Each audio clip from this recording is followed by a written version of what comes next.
going to follow. Okay? Stay with Grandma so you don't get lost. Come back here because you're not in that.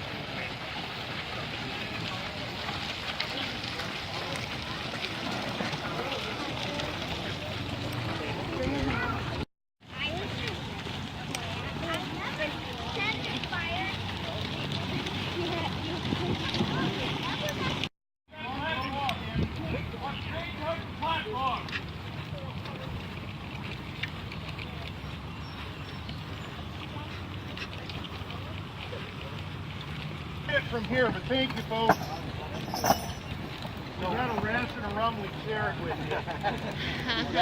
Sure. Mind if I pass it away? What did we do yesterday, Daniel? You go backwards. They shooting howitzer. No. You mean to hold it here? You check out Mounties kind of for that. That thing is going to make such a noise, Nicholas. That's good. They make you pee your pants. Okay. Okay, folks, you can come on and step right up to the ropes. You can go now. Fire. Keep the cannon pointed that way. So welcome to our 11:30 cannon firing demonstration, and welcome to Fort Mackinaw. So to welcome you here today, we're going to be firing a salute charge, but first a little bit about the history of the cannons here. Now Mackinaw was built in 1715 by the French and then taken by the British at the end of the 7 Years' War in 1761, near the end of that war.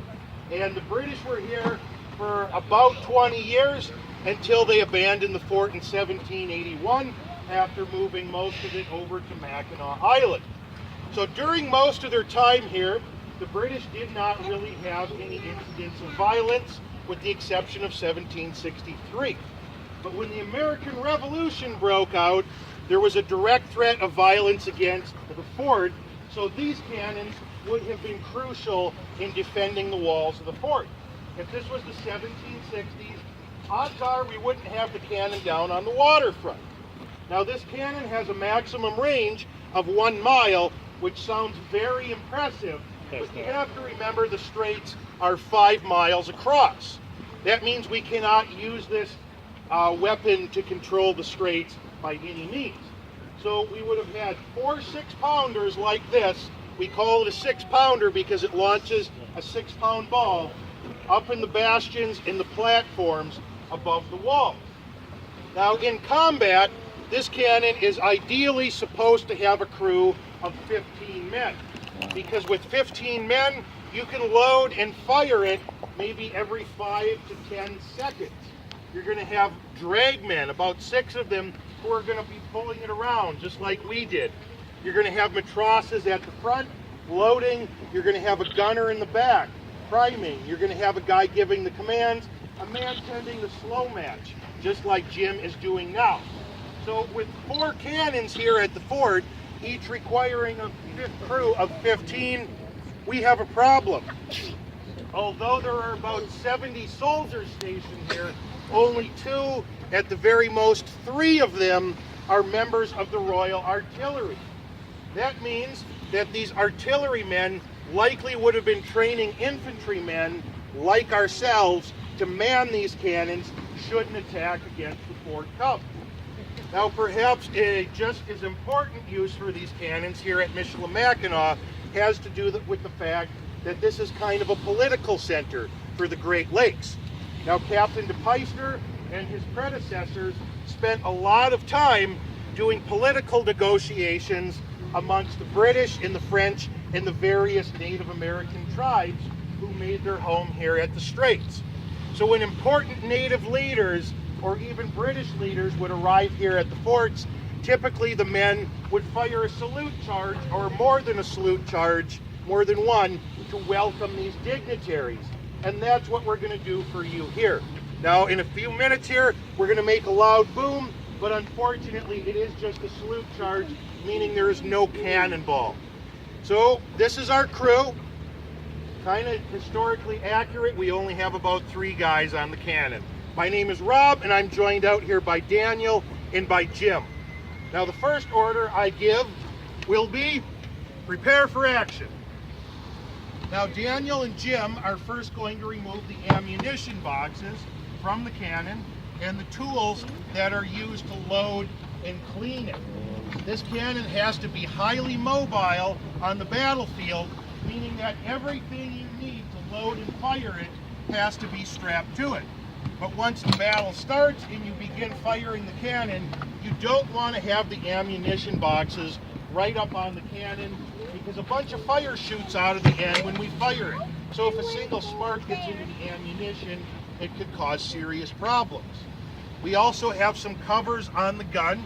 Daniel is taking the tampion off of the muzzle, and Jim is taking the guard off of the vent hole at the breech of the gun. Now these are designed to keep moisture and debris out of the gun, but we can't have them on there when we're firing, so they have to come off. Jim is taking a couple of tools up to the front, and now that we have the cannon ready to go, just about, we're going to work on getting our crew into place after Daniel retrieves our priming supplies from the ammunition box. So they're going to line up in front, and the next command will be man out the piece. So they will take their respective positions at the gun. Daniel is the gunner in back, and Jim is the matros. Jim is the lowest paid man in the Royal Artillery, and he has the most dangerous job. Sorry, Jim. Now the next command will be take care, which means stand up straight and wait for more orders. Next comes 10 vent. Daniel is going to make Jim's job a little bit safer by putting his thumb over the touch hole at the rear of the gun. So when I say search the piece, Jim can take this corkscrew-like device called a worm, run it down the barrel to search it for debris from the last charge. We don't want any burning debris from the last cartridge remaining down there because that could set the next cartridge off early. Having Daniel's thumb over the touch hole prevents sparks from flying up into the touch hole and becoming lodged there. The next command is advance sponge. Jim will take this sponge wrapped on the end of a stick, dip it in a bucket of water, sponge piece, and run that down the barrel. This makes everybody's job, especially his job, safer. The sponge introduces moisture to put sparks out, and with Daniel's thumb over the touch hole, when he pulls it out, it creates a vacuum inside of the barrel, which also helps to extinguish sparks. Now that we have those things done, I am going to give myself a command, and that command will be handle cartridge. So I'm going to reach into our ammunition box here, and I'm going to retrieve one of our historically inaccurate charges wrapped in Reynolds wrap. Now originally these cartridges would have been wrapped in flannel, but flannel burns very easily, and it is more dangerous because the charge can go off early. This makes it safer, but the amount of powder that we're firing, about 10 to 12 ounces, is pretty historically accurate for a salute charge like this. Load! So I'll put the cartridge in the end of the barrel, ram down cartridge. Jim has turned the sponge around, and he's using the other end as a rammer to seat that cartridge in the breech of the barrel just beneath the touch hole.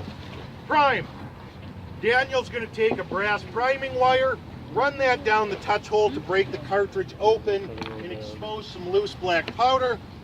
Then he is going to take a powder horn with gunpowder in it and measure out a very small charge into a measuring cup. When he's done with that, he's going to pour that charge of powder down the vent hole, and that will act as our fuse, connecting the charge inside of the cannon to the outside of the cannon so that we can touch it off. You ready for a loud bang? So we're coming up to the part here where it's going to get pretty loud. This is going to get really loud. Want me to cover your ears? Hey, Now that Daddy, can't Daniel's cover your done ears? priming, This is going to be very loud. he's going to take our lin stock, which is basically just a wooden pole Cover your ears. with cotton cord soaked in saltpeter on the end of it. That cotton cord is a little Alright. slow match Yeah, because you it asked burns for it. very slowly. This is our ignition device that would allow us to ignite this cannon again and again in battle. So with that, I recommend everybody cover your ears because there are only 2 commands left. They are ready, I can't. fire!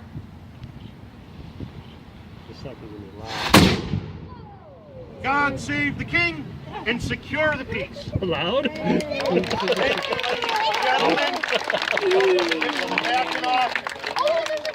Now, coming up at noon, we're going to have a demonstration inside.